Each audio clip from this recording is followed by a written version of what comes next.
Hello, everyone. My name is Ancient Marauder of Helmet and stop it. Stop. Hello, everyone. My name is Ancient Marauder. You also know me as Helmet across multiple different platforms.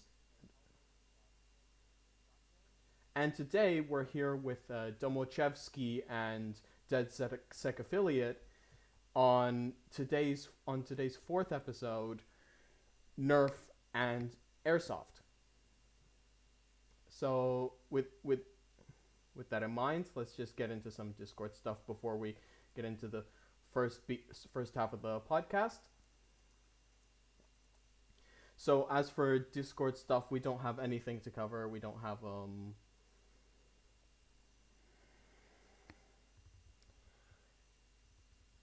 as for Discord stuff, there's nothing important to really discuss. Halloween is coming up, so that means you've got very little time to cover those Brandtober prompts before they're over.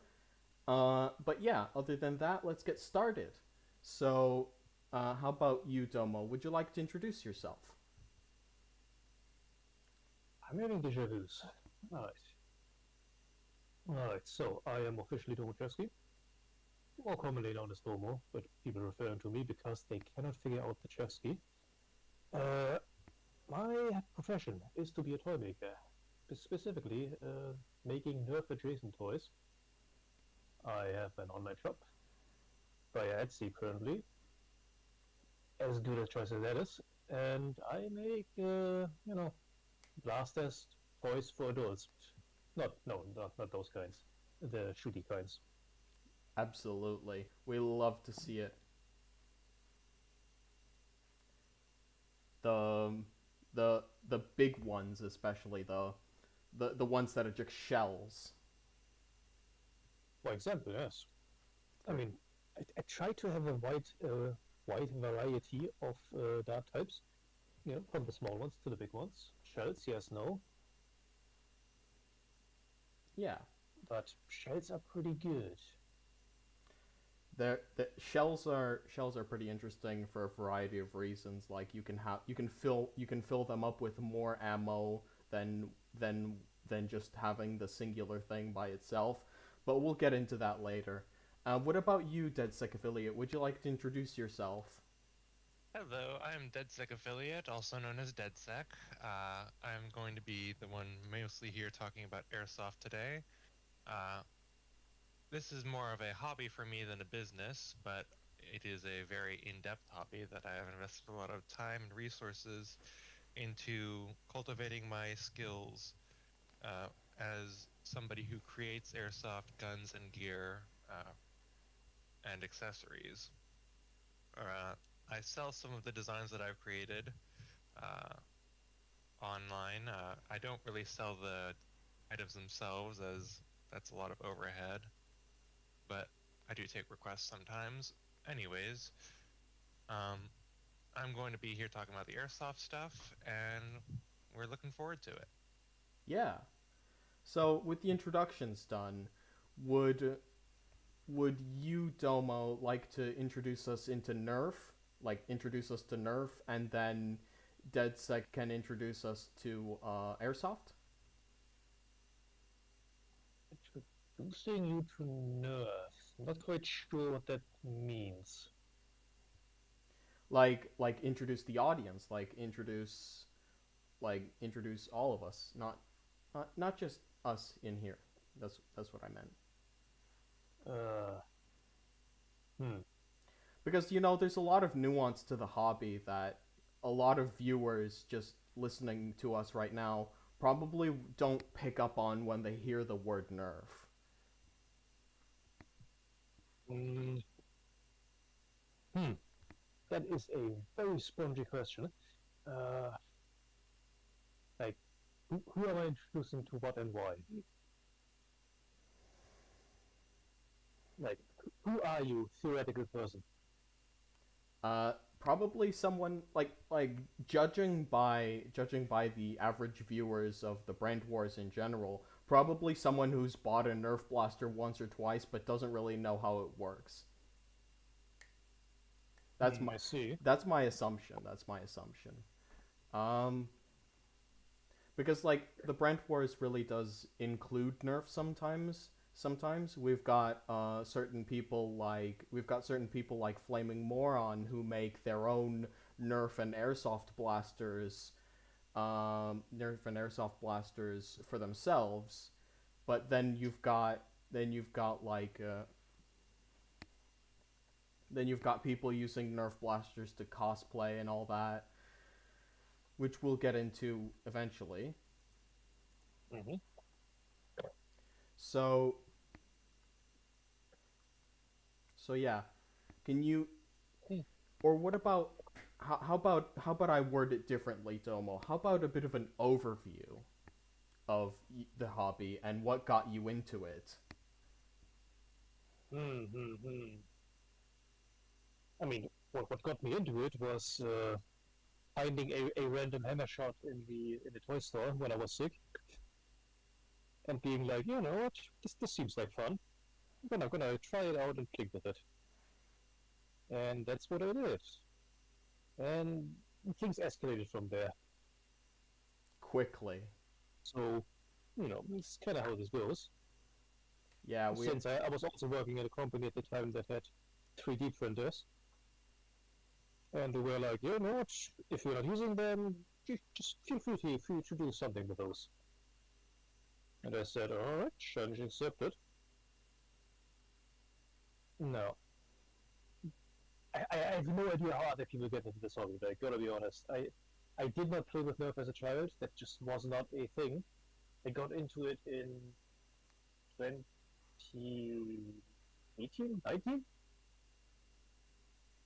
No, 17. yeah. Actually, I'm a liar. No, it was like 18 or 19. Point is, I've barely been 6 years in this. Yeah, compared to some other zealots in the hobby who have been in here for like literal decades, you know. Yeah. Like, there are people who grow up with this, and then they grow out of it, and then they go back into it. Yeah. Like, seems to be this phase of like 14 to 18, where people are like, oh, maybe Nerf, maybe airsoft instead. And they kind of rediscover the joy of Nerf, you know? The ability to plink around the house and just have some fun, you know? Some Yeah. basic, simple enjoyment. Yeah. Because you using your Nerf guns around, your airsoft guns around the house is maybe not the best idea. Mhm. Like yeah, what you say, the point you make about plinking at home with random Nerf blasters is something that really comes to mind with that's something that really comes to mind with a lot of Nerf is like with a lot of Nerf, especially the blasters that you design, like there's like so much fun to be had with just making something that mechanically looks and feels and functions in a fun way versus it always being oriented towards performance. Okay. Oh yeah. It's a I mean, different group of interest within this niche. yeah, I mean, not anything. There's not anything wrong with performance oriented blaster people like people who prefer those kinds of blasters, but I don't know. You're never gonna sell me on the next pump action Springer number 2600 3000 whatever. The Yeah. I mean, you're probably going to I mean, sell me on the X shot long shot, but not any of the others.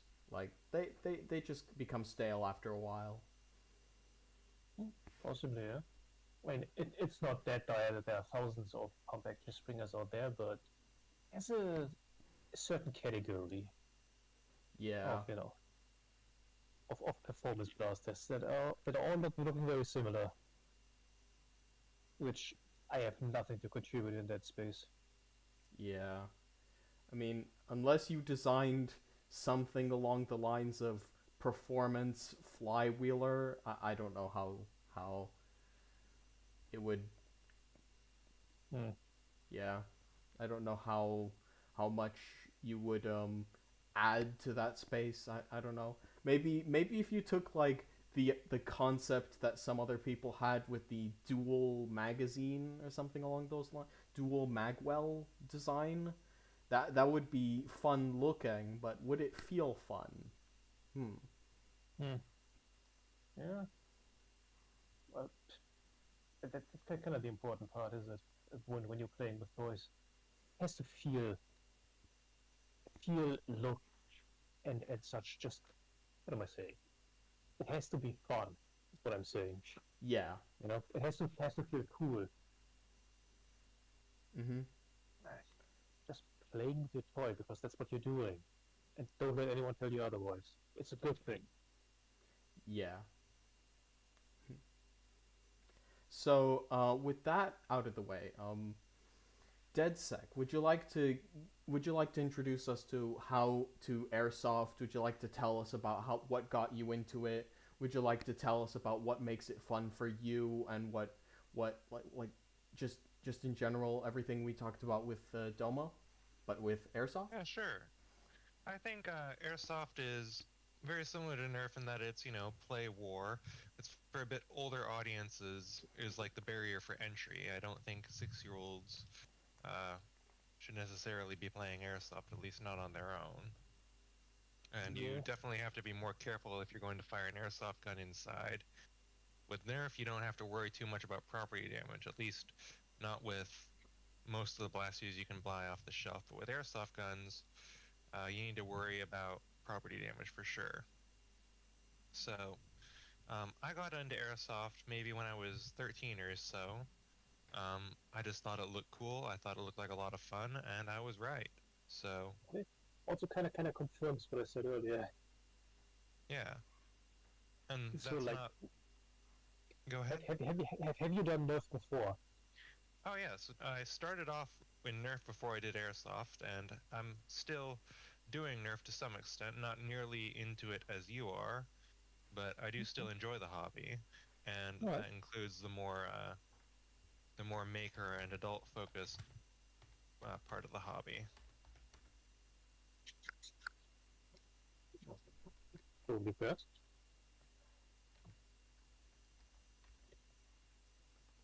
Yeah. Yep. All right. So gotta be more careful with safety for airsoft. You gotta watch where you're pointing those things. If you're going to have an airsoft gun, you need to be careful where you take it. With Nerf guns, you as long as you haven't painted them black, they're going to be fairly safe to take out in public. Still shouldn't be brandishing them, but it's going to be less of an issue than an airsoft gun by far. And I feel like I should take a moment to explain exactly what airsoft is to people who might have no familiarity with it whatsoever. I always tell people, people always ask me, so is it like paintball? And basically, yeah, it's paintball with smaller projectiles and more realistic uh, gun replicas, and also uh, the there's no paint to worry about. So cleanup after the game is much easier. If there's any cleanup at all, because Yeah. people just leave the little pellets everywhere most of the Yep. time. You want to be using biodegradable BBs, and uh, they aren't necessarily like biodegradable in the sense that they'll break down 100%, but eventually they'll break down. Yeah. Uh, Especially if you're using them outdoors. yeah. Un- Indoors, you can just kind of sweep them up. There's a local indoor field that's like in a warehouse, and if you're playing there, then they just have like brooms or leaf blowers that they use to put them all into a corner and sweep them up. So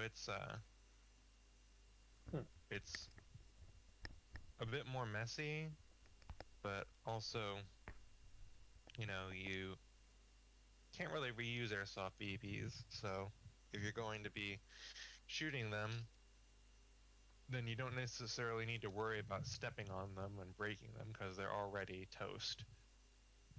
Oh, Yeah, okay. but like, How big are they anyway? 6 millimeters in diameter. There are some airsoft guns that use 8 millimeter diameter BBs, but those are incredibly rare. You don't really see too many of them on the field at all, ever. I don't know where you'd even buy 8 millimeter rounds anymore. That's kind of a very niche thing. So, 6 millimeters. So I presume they're also like hollow plastic. yes, there's different weights of BBs. So 6 millimeter diameter, you can get them anywhere from 0.12 gram to probably around 0.4 gram. You don't want to be using the 0.12 gram BBs in high-end airsoft guns because those things are so hollow and the plastic is so thin and brittle that if you put those in a good airsoft gun, it could straight up explode inside the gun when it tries to chamber it, and that'll break your gun, or at the very least you'll need to clean it up, disassemble it, take it apart, remove all the fragments of BB. It's just a mess. You can use those for low power spring pistols just fine. In fact, I know uh, back in the day you used to be able to buy a tub of 0.12 gram airsoft BBs that came with a clear little pocket pistol that was spring, and I actually have one of those pocket pistols, and they're fun little guns. They're not really anything that's gonna win you any firefights, but it's certainly fun to play with them. Take them to your little backyard range, um, and I suppose you could get some good gameplay with it if you're really determined. yeah, kind of like, But yeah, any airsoft gun can be used to play airsoft. It's just a matter of how much effort you're going to have to put forth in playing airsoft to be competitive with that gun. yeah.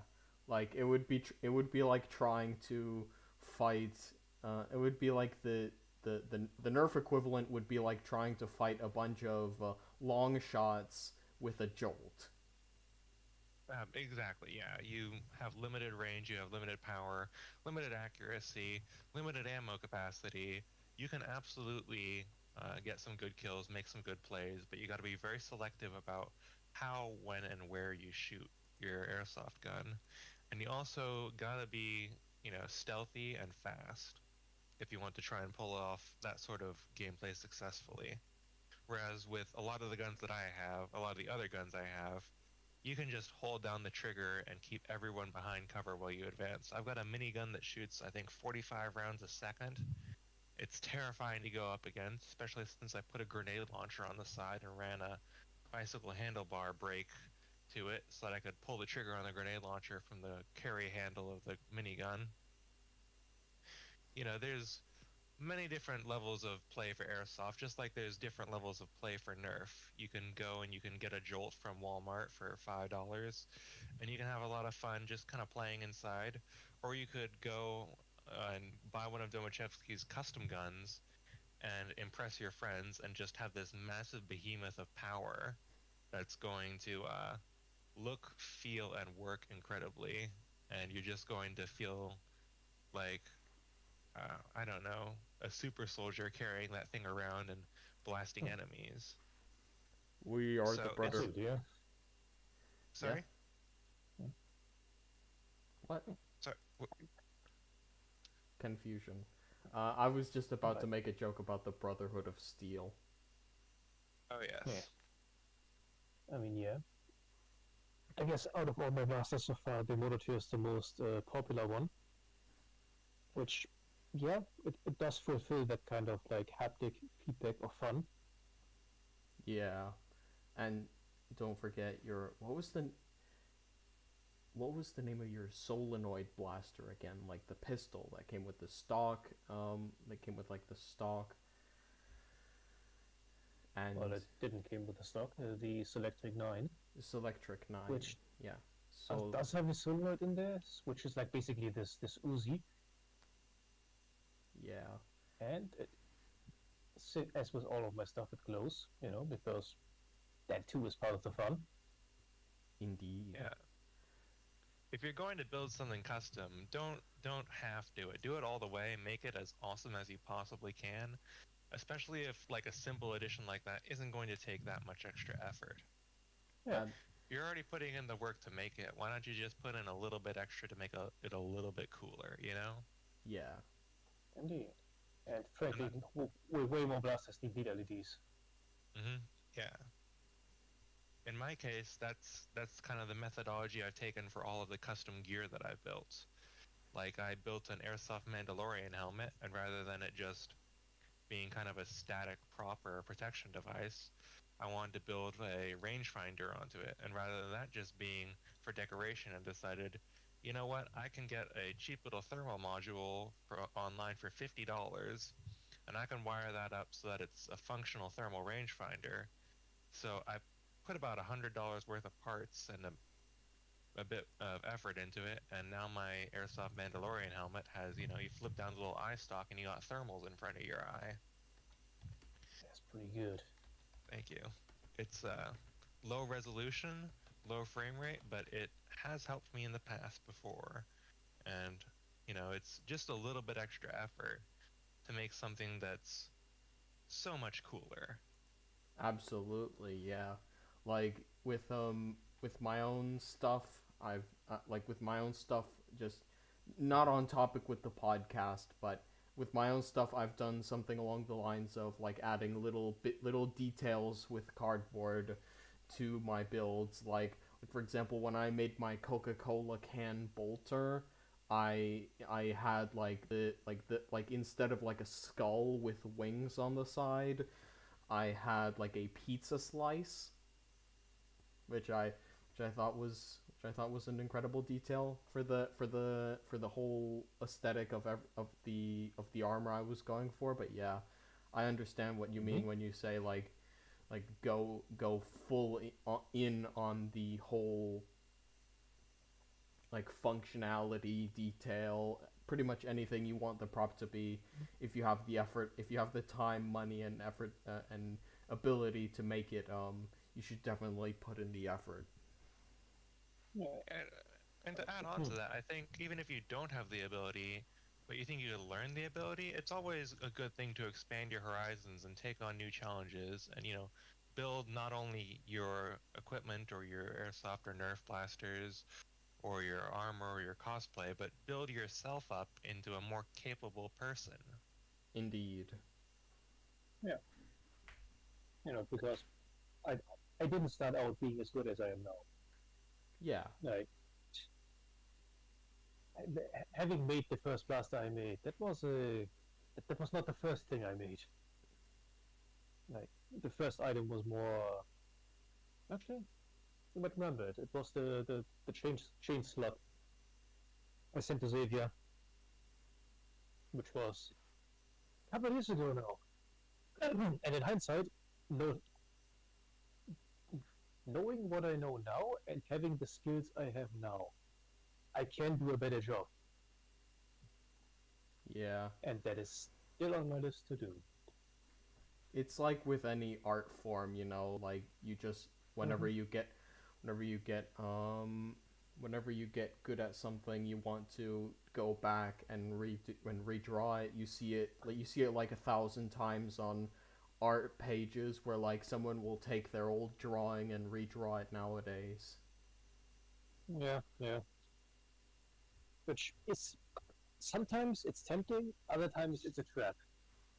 Yeah. Oh yes, it's frustrating when you want to go back and see how far you progressed, and it feels more like you've regressed than progressed. So Yeah, yeah. Yeah. When you get so worked up into the details, like okay, why can't I not recreate the feel of this? It's like now, move on. You know? yeah, give yourself time. Yeah. The list of things you want to do is long. Put it on the list. Chip away at it. Piece by piece. It's okay. It's a problem for future you. Yeah. Now you're starting to sound more like a procrastinator, Yes, which I but like, totally get. oh I no, but mean, like, yeah. some call it procrastination, others call it the foils of ADHD. So Indeed. multifaceted project working. You start something and then you get distracted by another project and you go, ooh, I can do this. And then you find Yeah, another thing that looks cool and you go, ooh, I can do this. And before you know it, you got 30 projects that you're like, wait a second, what happened to all of this? I yeah, and should probably finish one of these. Yeah. yeah, and why is everything only half finished? Like, just Yeah. why not just try out a new mechanism? Like, does this work? Can I make it work? Just gonna give it a quick test. And suddenly it's a couple of days later, and you have not made any progress on anything else. Yeah. And that's a bit of the risk that you run when you do these sorts of things. You start a project and then inspiration hits for a different project or a whole new project, and you want to strike while the iron's hot. Mm-hmm. And that's not necessarily a bad thing. You can always catch up and work on other projects later and shuffle around, but you got to be careful not to only ever start projects. You got to Yeah, finish them at some point. Yeah. yeah, which is kind of why I've started this policy of going just this is good enough. You know, it Yeah. doesn't need to be 100% good. It needs to just be above 90% good. And if you Perfection is the enemy of completion. Yeah, y- indeed, and if you want to add to it or improve it a bit more after you finished it, you can always do that after another project. Like just to make yeah, sure your brain is just to make sure your brain has taken a break from that project and worked on hmm something different. yeah. Yeah. Also, finishing things feels good. Yeah. Indeed. So yeah, like it's also kind of the reason why I limit myself to like 4 or 5 concurrent projects. It's like these are the projects you're allowed to work on. Anything else, don't. You don't have physical space for that. Yeah. And sometimes I even stick to that. But you know, the policy exists, Mhm. and you Yeah. know there's power in having a wide portfolio to work on. Because finishing this Mega Gatling is going to take a whole lot longer than making another reshell of the Micro. Yeah. So yeah, that is also still on my list for possibly next week. Ugh, All right, guys. where Could does the we? time go? Yeah.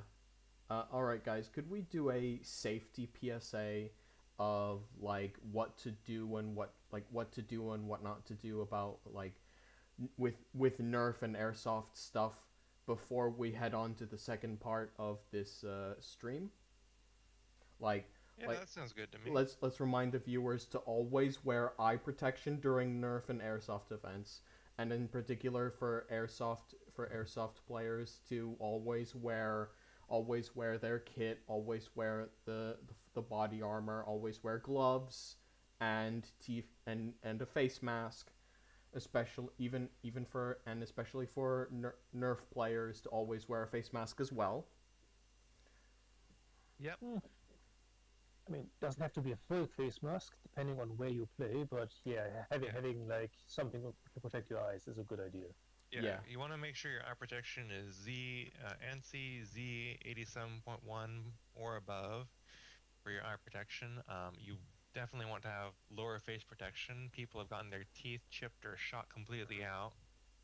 And you also want to have gloves because one of my friends was playing a few weeks ago, maybe a month ago. It's been a while, and he got shot in the finger, and it fractured his finger, and it's still healing. And I just heard from a day or two ago that it still hurts to bend that finger. So wear your gloves, and when you're on the field, don't take off your eye protection under any circumstances. Yeah, it's a smart thing to do. Yeah, I mean Yeah, the stakes are lower in the nerf space, but there's a certain level of competitive where things get really fast, Yeah. and at that point, a full face mask is also a good idea. Also, something to protect your ears. Like you don't want to get hit in the ear with anything. Mhm. That just sucks. But yeah, if you're just playing around with like standard nerf equipment, it, just the glasses will be fine. Yeah. So now that we've done the safety PSA, we can talk a bit about like cosplay with Nerf. Uh, DeadSec, you go first. What would you recommend with cosplaying and what would you recommend with cosplaying and airsoft? Like, how would you go about that? Well, I would first stress that if you're going to be going to a convention with an airsoft gun as part of your cosplay, you should probably gut that airsoft gun as much as possible. A lot of conventions are not going to be happy with you bringing an airsoft gun that is in working condition to uh, to them because safety issues and whatnot. Yeah, that's So, with airsoft rifles, standard AEGs, what you can do, or what you could do, one thing you could do is you could open up the gun, open up the gearbox, pull out all of the gears and the wiring, and essentially just leave the trigger inside an empty gearbox shell. And that way, there's nowhere to plug in your battery. There's no piston or gears for it to shoot. You might still get stopped at the convention, but I feel like you're less likely to have any issues if you can just say this gun is completely empty. The only thing it has in it is a trigger and a spring to return the trigger when I pull it. yeah, Yeah, that's so that's yeah, that's one thing you could do. Got your airsoft gun. That's if you're going to a convention. If you want to still use your airsoft gun, then that's a different story. Like if you're doing an airsoft event that has like cosplay requirements. For example, just yesterday I bought a ticket to an airsoft Star Wars event called Galactic Civil War. This is the Echoes Resolve event, which is in April of next year. I think it's in Missouri at the Rock Airsoft, and if any of you want to go and see me there, I will be there. I still need to sort out transportation and housing because it's a multi-day event, and I live in Florida, which is like an 18-hour drive. So, but in that case, you need to be meeting the requirements of the event that you're going to be going to. So you want to make sure that if you've got armor, that it's in the colors it needs to be. You want to make sure that any helmets that you wear are going to be uh, able to withstand these airsoft projectiles. And you also want to be wearing full seal eye protection underneath the helmet because, there have been instances at the last airsoft Star Wars event I went to, my helmet was super uncomfortable and I ended up having to take it off just to give the top of my head a bit of a break from that hard plastic. And it's a good thing that I had my goggles on underneath because otherwise I wouldn't have been able to do that. yeah, Plus, if you're going to an airsoft field and you're wearing a helmet and you're not wearing anything underneath, if your helmet like falls off or BBs can just sneak into helmets, especially if it's not like a one-piece solid helmet. Like if you got any cracks in the helmet, any cracks in the armor, anything for BBs to get through, uh, you're gambling with your eyes, and eyes do not grow back. yeah. Um, So, but yeah, on like, hmm, as far as building the gear itself, there are a ton of different ways that you can build your airsoft cosplay out. If you're doing like a cosplay of a soldier, you can get a bunch of gear from military surplus stores. It's usually pretty cheap there. Um, if you're doing something more themed like Star Wars, then you also have a lot of options. You can build your armor using craft foam or cardboard. Um, one tool that's very useful for this particular method of cosplay is Pepakura. It's a software that you download onto your computer, and essentially what it allows you to do is import a 3D model and unfold it into these flat panels that'll create a template for you to print out, put on cardboard or foam or whatever, cut it out, and fold it up, and you'll have a very accurate replica of this model that you created.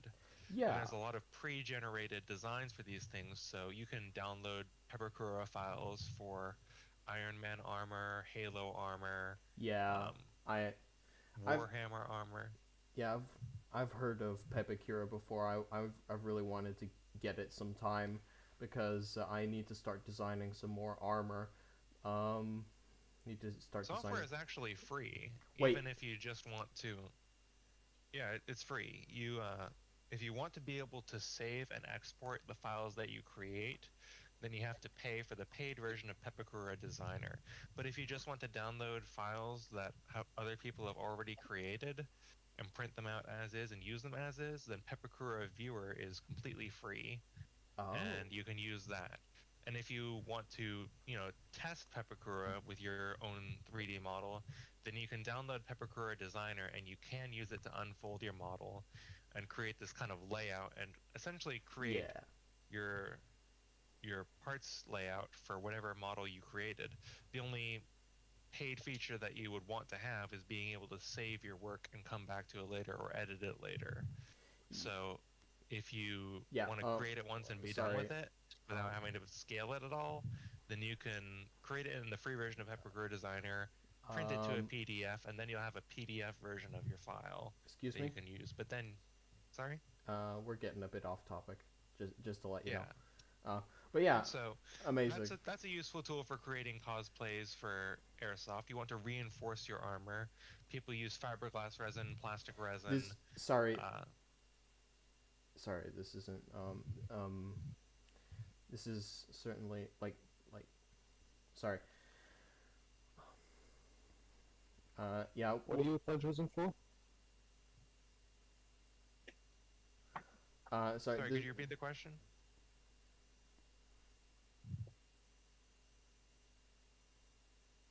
There's a lot of options for airsoft gear. You can create them from these different materials. You can create them from steel. My airsoft Mandalorian armor is made from steel. Yeah. At least the chest plates are.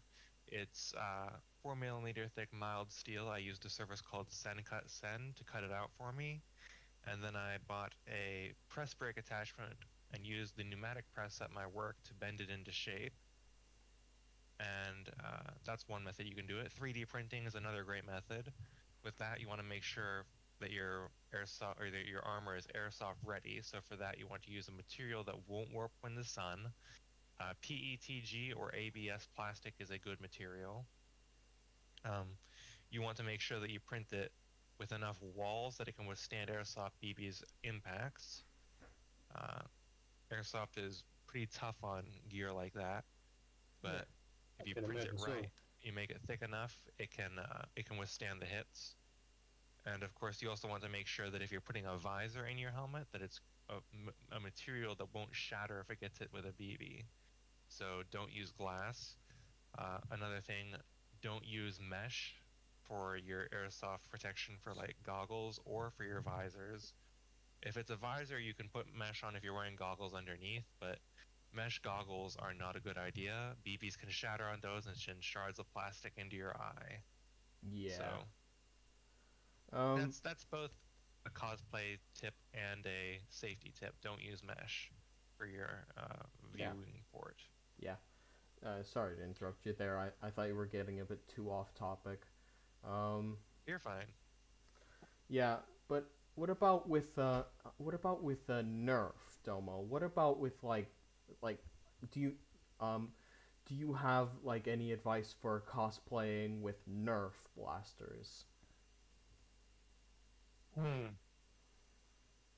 mean, I'm coming at this from the German perspective, which cosplaying is always this like end time sort of like post-apocalyptic thing, and Nerf blasters are pretty popular for that one. Which Germans crawling around in ruins post-civilization, it's a bit of a hobby. But I have never been to one of these. So these are always private events, and they're like, we don't do safety tips. Like there is no orange tip on any of these. We want these to look realistic, quote unquote, to the thematic, which is usually like rust punk, I think. You know the aesthetic, right? The sort of like things barely work. Oh yeah, like, things are a little dilapidated. Oh, look you a mean little run down, but oh, you mean like kind of rusty, used. Yeah, essentially that sort of thing. So like having this AK-47 just held together by duct tape, that's that sort of aesthetic. Yeah. So these sort of spaces, yes, they do require goggles, but they typically also have like power limitations of like you cannot have like more than 120 FPS or so. And often during these events, people shoot like maybe 5 darts. The rest is just role playing. Yeah. So notably different requirements. Hmm. So it is part of the aesthetic if the blaster doesn't even quite work. Yeah, it would make But sense lore-wise. yeah, that's mostly what they are in for. That said, for my own stuff, I too like the lore, so I keep inventing it whenever I make the big blasters, which is also a continuous work in progress. But that's probably a different topic.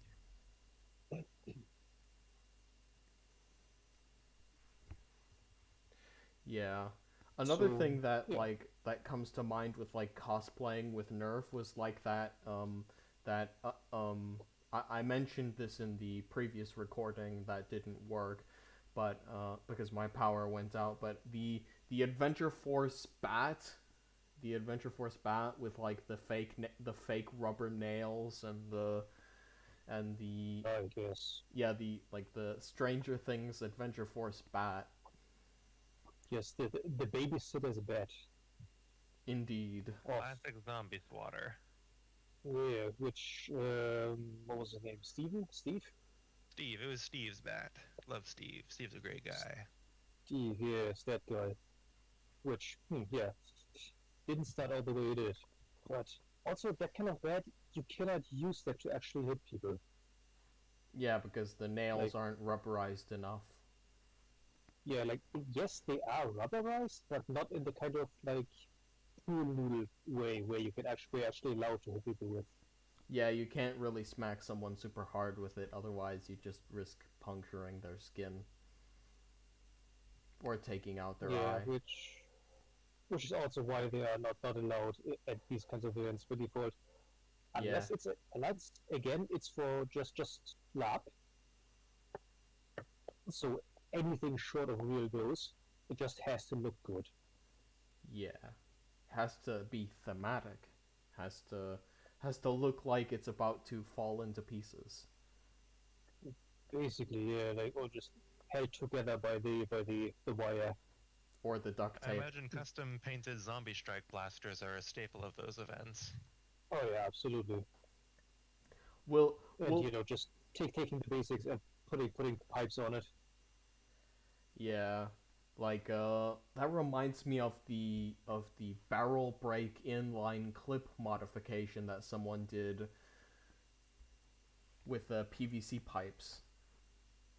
Which Yeah. which honestly I don't know I why mean, someone would do, because like other than increasing the capacity, you're breaking one of these super valuable blasters that are really hard to come by. you just answered your own question.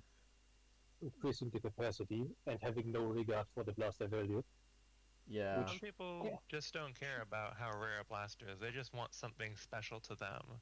Yeah. yeah, And I have to respect that to some extent, you know? Let these me people too. have their fun. Like, Mhm. like basically tools are meant to be used. Exactly. Yeah, I get that tools are meant to be used, but at the same time, I'm not a very good modder, and every blaster I've tried to mod, I've broken. Like, it just doesn't end up working. That too is part of the experience.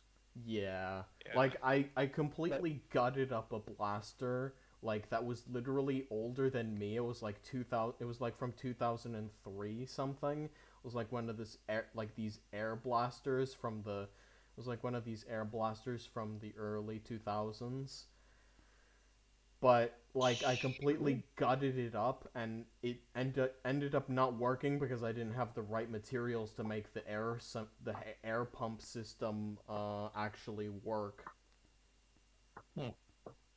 Yeah, that was so. That too is a learning experience, Mhm. Mhm. which I have also tried to mod a few things. Like I used to have had this like tri shot, this jolt with 3 barrels. Oh And yeah. I'm like, I'm gonna make a shotgun out of it. Just gonna remove the air restrictor, and why doesn't it really work anymore? It's like, Yeah. In that case, I think I know why it wouldn't really work anymore. It's because the spring is only designed to really fire one at a time. yeah, like it does not have the power to even fire two. Yeah. And Not at that even. point, Yeah. at that point I had already broken out the air restrictors, and there's no putting that back in. So yeah. Mm. Yeah. I mean, at that point, you could have just. Sometimes you have to learn these things the hard way. Yeah. I mean, you could have just put in the put. You could have just put a new a new spring in, like a stronger spring, like clipped a heavier spring, and put it inside of there, and that would have worked. I'm sure. No, it was one of those like air restrictor removals where you like had to break it out. Uh, oh. Hmm. So I Yeah, basically like cut the plastic, broke stuff off, and you don't put things back into that.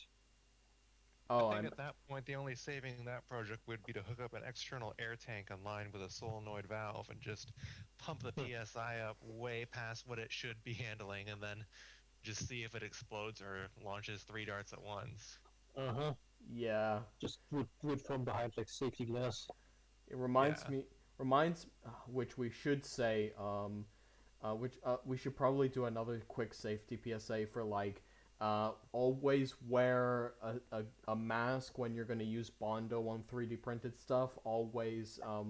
Always be careful around high pressure valves and whatnot, high pressure air tanks for blasters, and always spray paint outside. Other than that, we're fine. Yeah, There, that's Yep. a given. yeah. I Um, mean, wearing the mask is kind of optional. Depends, like, whenever you get the feeling like, haha, I'm in danger, maybe wear some protective gear. Yeah. I mean, with If you're going to be using a material like that, just read the label and see what safety precautions it recommends. Like, Yeah. it'll tell absolutely, you on the label, you want to use this outside with a respirator on, and you want this filter for your respirator. A lot yeah, of these, a lot of these, I guess I call them hardware store materials, are kind of toxic. Like fiberglass resin for the cosplay, that stuff you want to wear a respirator, you want to wear gloves. Don't get it on you. Don't breathe it in. yeah. Mhm. Uh, but Like, if you can, try to avoid looking at it. Oh yeah, because if you're not wearing goggles, even the fumes can sting your eyes a bit on some of Hmm. these chemicals. yeah. That's not even an exaggeration. Don't look at it. Oh yeah. Mm-hmm. But yes, like the guide here says about customizing blasters and all that. Um, like on the topic of modding, like what's your guys' favorite mod so far? Like, Uh, Made by me or by someone else? made by you, but maybe made by someone else. Who knows? Like, just like like Hmm. like one of my favorite mods was the time that I managed to turn my break action like you guys remember the single shot break action pump action little blaster from X Shot with like the reactive stock that simulated recoil and everything like that. I don't, but that sounds really cool. It's like a That sounds sing like multiple blasters in one. it does because like the way you load it is like you break it open and you slot a dart inside of it, but then when you prime it you need to close it and pump the pump grip. um and it's like it's super weird because it's like a little single shot, but I modded that thing with an o-ring and some metal pieces that I like with like some metal pieces that I sawed and sanded down to be smooth, so that when you instead of putting the dart inside of the original dart post, you would slide them in the front half of the barrel, and you could slide multiple darts into this metal tube system that I made, like this inline clip. Then when you closed it, it would connect with the O-ring, and you could prime it and fire it multiple times. So it was a bit more like an actual break action shotgun in that you're loading the shells into the barrel Yeah, instead of putting them back into some air restrictor tube, essentially. yeah. Hmm. That that would, but keep in mind that you could like fire multiple rounds from Yeah, the same barrel system essentially. That's one thing I yeah. really love about Nerf is like being able to fire multiple rounds from the same barrel system is wild. It's like it boggles everyone's minds the first time you show it to them. Yeah, Oh, definitely. the inline clip, you mean? Yeah, the inline clip. Mhm. Yeah. Which, yeah, I've experimented with, but performance-wise, it is but notably more difficult. Yeah, it's Like, especially if what you're working with is the native power of the X shot, which is notably more than a Nerf blaster, but it too has limits. yeah. Like an inline clip system is only really ever to increase the capacity of something rather than to increase the performance. Like you Mm-hmm. usually only see inline clips with something really like that something with something that already has a really good performance like the X shot not X shot, sorry. The Nerf rival Fate or the Nerf rival Fate or Pilot. Mm, unsure. I've had two rival fates. They're like these pull prime single shot breach loading breach Pistols, yeah, yeah, like these right? loading pistols. Yeah. I And think that's the pilot. no, the pilot they're both okay, so they're both pull prime breach loading pistols, but one is break action and the other one has like an opening breach. Oh, yeah, yeah, yeah. I know which one you're talking about. The barrel kind of pops forward a bit and opens up a little slot in the top. Yep. Yeah, that's a good one. Yeah. And people just make like an extra 3D printed barrel that goes inside of where the original barrel went. So you just take the whole blaster apart, slap the new barrel in, and replace it with the old one, and you've got a front loading system that accepts way more dart types or a lot more of the same dart now. Yeah, that's one thing I Mm-hmm. will say that is a lot more open about Nerf. Since the blasters are already plastic, you've got a lot more people creating these 3D printed modification parts and accessories and all that for Nerf than you'd have for Airsoft. And that's, I'm seeing Airsoft is starting to kind of catch on to 3D printing a bit more. It's becoming more popular. Yeah, But back when I started 3D printing Airsoft stuff, I couldn't find many other people doing it. Whereas I could look around and I'd see tons of different things for Nerf. yeah. I mean, we literally are making entire blasters out of Nerf now, out of 3D print nowadays. Like just minimal hardware, and then like almost everything about it is 3D printed. Like Yeah, it's especially really with impressive. like string powered blasters or blasters that reuse hardware, like Domo for example. You've got your X Shot micros, which are genius when it comes to the amount of hardware they use because they only use the screws and the springs from the screws, springs, and plunger tubes system, like the plunger tube system from the old discarded blaster that you would normally have at the bottom of your bin. Mm-hmm. Mm-hmm. Yeah, Which worked for a couple of months, and then Zoo decided that now we're not gonna make those anymore. yeah, which is That's too bad. that's Mm-hmm. difficult. Like, we're gonna make the Micro 2 now, which has entirely different internals. Like, alright, fine. No. Because, of course, they have to discontinue their old product line to make something new that isn't really an innovation so much as a redesign. Mm-hmm. Well, what's interesting about the X Shot Micro and a lot of X Shot blasters for that matter is that they've been like doing the same blasters from the 2000s just sort of tweaking them a bit until nowadays. I mean, like most of the X-Shot lineup that isn't the Insanity lineup is just like blasters that used to, like, the red blasters that you normally associate with X-Shot used to be white, and then before that they had a redesign, and then before that, all the way back in like the early 2000s, they had another redesign to compete with Nerf. Mm. Well, I They used to mean, be yellow. Yeah, they used to be yellow.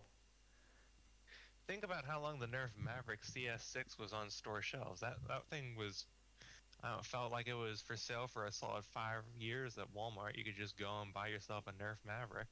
And And nowadays they're cycling blasters out, it seems like every 6 months. yeah, yeah. Mm. Yeah. I mean I kind the of came into the I kind of came into the space when the strife was like the big thing. Oh Hmm. yeah. yeah.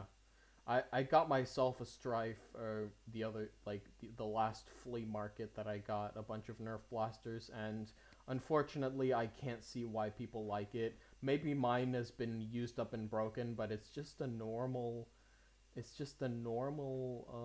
flywheeler. It doesn't really have anything interesting going for it, other than the Well, fact that it's really compact. that's part of the charm of this drive. With flywheelers, you don't really lose much power as springs degrade because there aren't really any springs to degrade. Your power is dependent on the voltage going to those motors. So a 5-year-old Strife is going to run about as well as a brand new Strife, and they aren't really powerful even when you first buy them. It's just kind of how they are, and I think part of the charm of them is just how many upgrade options there are. What with the worker body kits, all the different flywheel cages and flywheels. People are making them brushless. People are making them shoot half darts. People are making them full auto. There's just so much potential with them. But you're Yeah. right, they are really boring and bland when you first buy them and open them up. Yeah, I'm also considering the fact that whoever had this Strife previously to me did not like it. Like, they treated it as such. Like, they hated it.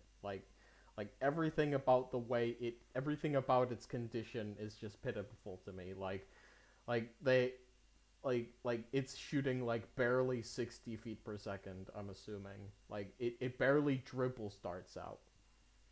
That sounds about right for a Strife, to be honest. Those things aren't really powerhouses of performance when you load them up with double A's, even on a fresh battery charge. Yes, but like it also has like some marks on the plastic, and like Yeah, it sounds squeaky, and like the trigger yeah. pull is super squeaky, and like I actually feel kind of bad for that Strife. Like if the Strife was animate instead of inanimate, I would feel bad for it. Hmm. Yeah.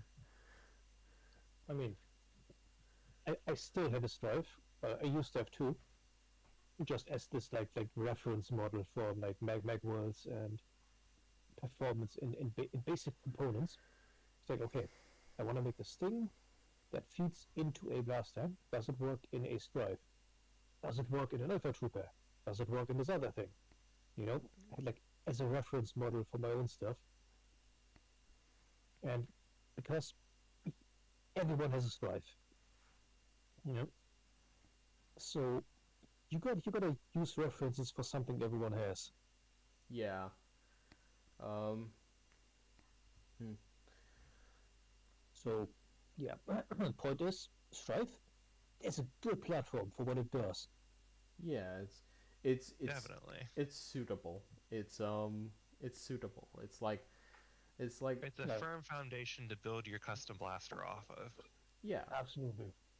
Yeah, that's Like, that's um and the reason what makes the Strife so good, in my opinion, is what makes the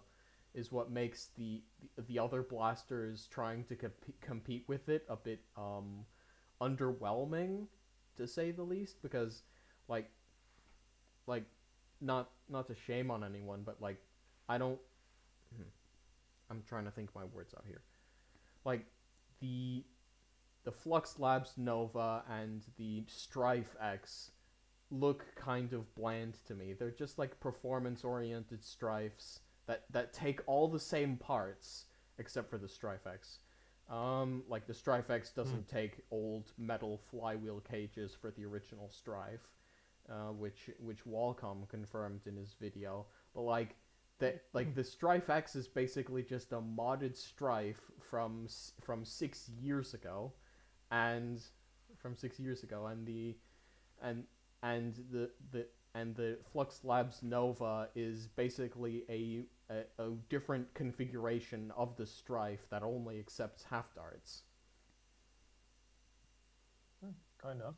Yeah, it's just my little gripes here and there, but like obviously nothing bad to like no ill wishes or no ill wishes to the designers of those blasters or anything along those lines because I do think that in terms of where the hobby is going, I like with those blasters, but they just kind of seem bland to me compared to like the Strife by itself.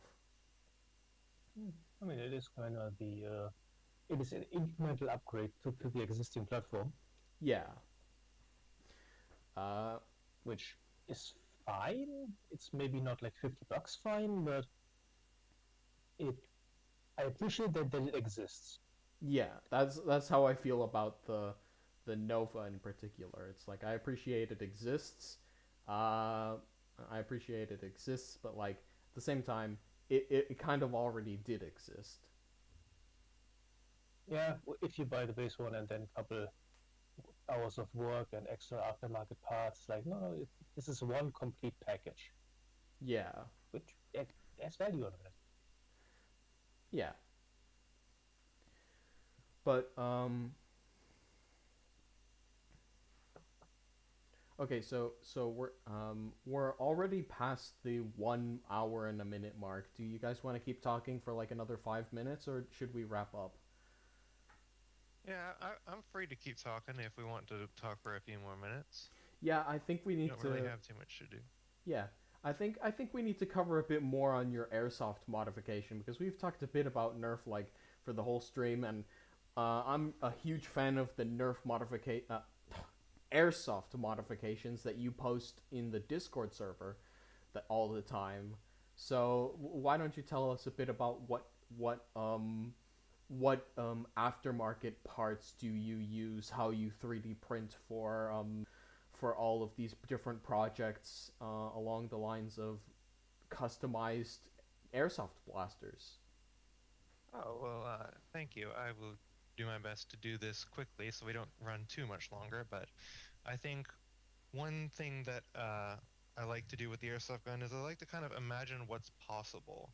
So one of my best-selling designs is my airsoft Thompson submachine gun magazine adapter. So it'll take a M4 magazine and a gun that really has no business taking an M4 magazine. And Yeah, that's something that it's the body of the magazine adapter is one piece. I don't think you could realistically machine that in one piece using traditional methods. So you have to 3D print that part. But um, you couldn't do that with a real gun. And that's part of what I think is so charming about airsoft is that it doesn't have to be realistic. You don't have to make things work the way they would for a real gun. Now I like to make things look good and not look too cartoony to some extent. I suppose that's not entirely true given the fact that I mounted a 6-shot rotating cylinder grenade launcher underneath a light machine gun just because I could. But I yeah, think, yeah, I'm a fan of the heavier guns. On my local airsoft server, I go by Overkill, and that's because I'm a big fan of just making these big, beefy, heavy guns. If a gun can have a grenade launcher, then usually I want to put a grenade launcher on it. Not because it's entirely practical. Airsoft 40 millimeter grenades, your most common ones are just going to be big shotgun blasts. There are other types you can buy, but they're rare or expensive for the most part. So I just like how it looks. Uh, so with custom airsoft guns, just hold things up next to each other. See, think if you can make it work. Like the barrel adapter for that same Thompson that I designed an adapter for a Thompson submachine gun to take an M4 barrel and rail system, and that I essentially like I created my prototype for that via 3D printing, and for a while that's actually the part that I used. But when I took it to its first event, the first Flames of the Rebellion event for which was a Star Wars themed event, I leaned it up against something and it fell over and the gun snapped in half. So Well, that was a bit of a learning experience for me. Don't rely too much on 3D printing, especially in those high stress areas. So what I ended up doing with that was I sent off that design file to a company in China that I got in contact with who does very good CNC machining in aluminum.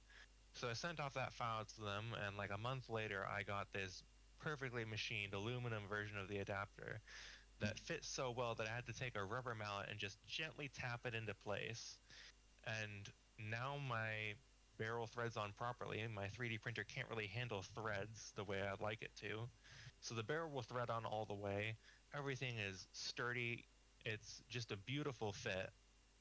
So I think that when you're building these custom airsoft accessories, you need to be careful that you don't rely too much on 3D printing. You can use a 3D print to test whatever part you want. And maybe under this testing, you'll realize it's perfectly acceptable, but sometimes you'll realize this needs to be more durable. And in that case, you need to think about how you can make it more durable. Do I need to just change the material, print in a more durable plastic? Do I need to change the orientation so that the layer lines match up better? Do I need to send this file off and get it CNC machined in a metal like aluminum or steel? So there's a bunch of different options. If your part is also going to warp in the sun, you can also use resin 3D printing. That's more brittle than FDM fused deposition. Uh, I forget the exact yeah, I keep ends. forgetting too, but point is, Fused it makes deposition, lines. it draws your lines like a little pen, and then it builds those lines on top of each other. Uh, that's something that's great for a lot of things, especially those bigger designs, but you're going to be more susceptible to things warping in the sun, especially where I live in Florida. You're going to have things warp. So you need to be cautious of what material you use. If you're worried about it warping, you can use a resin 3D printer. But if you're going to do that, then you need to make sure that it's not something that's going to be shot at much because resin chips easily. Yeah. So Um, a lot of these things, just draw it in your notebook and sketch it out on paper, figure things out how they'd fit together, and then you can go in 3D or you can model something up, 3D print it, see if it fits, see what needs to be adjusted. That's one of the great things about 3D printing is that you don't have to wait for parts to come back. You can wait for a small part, you might take 2 or 3 hours, and then you've got this, prototype of your design, and you can take it and you can try and install it in your airsoft gun. You can see if it'll fit, see how it might not fit, and then you can just go and change your model a bit and try again in another 3 hours. And that's really powerful. And I think that 3D printers, as they become more mainstream and as they become cheaper and cheaper, it's going to change a lot of the consumer market, especially with the dawn of AI. I've seen videos of people who have created these AIs that you can just tell it what you need and it'll model it for you. hmm, um, Kinda. yeah. It's But, but, pretty, but, but also that took a tangent just now. yeah. That, So yeah, it did take a tangent, and I'm sorry for that, but it's fine. It's 3D fine. printing is powerful. It's going to change a lot of industries, especially cosplay, nerf, airsoft. Mm-hmm. It's got a big part to play in a lot of things, and I'm looking forward to the future for it and for airsoft and for nerf and for cosplay as a whole. Yeah. Yeah, that's a pretty good finishing word. Yeah. Absolutely. So with that, we're out of time. We're close to 1 hour and 10 minutes. So this has been your fourth episode of Brent Wars the podcast with me, Ancient Marauder, DedSec affiliate, and Domochevsky of Genco Megaworks. go check out their shops on Etsy, I believe. And for you, DeadSec affiliate, where was your shop? My shop, I did have an Etsy shop. They didn't like me selling my designs, and they took it down Oh. because, yeah. So I'm selling my designs on Colts 3D. They're the same prices as they are on Etsy. Um, it's just a little bit of a different storefront. And if you Yeah. want something 3D printed, feel free to message me on Colts. I can accommodate people. Awesome. So, with that, we're going to wrap up. Thank you everyone for listening. I hope to see you guys more on the Discord, on the subreddit, and hopefully on our socials where we can answer questions and and sort out any technical difficulties that might have been happening with the stream. But thank you everyone for watching. I will see you guys later.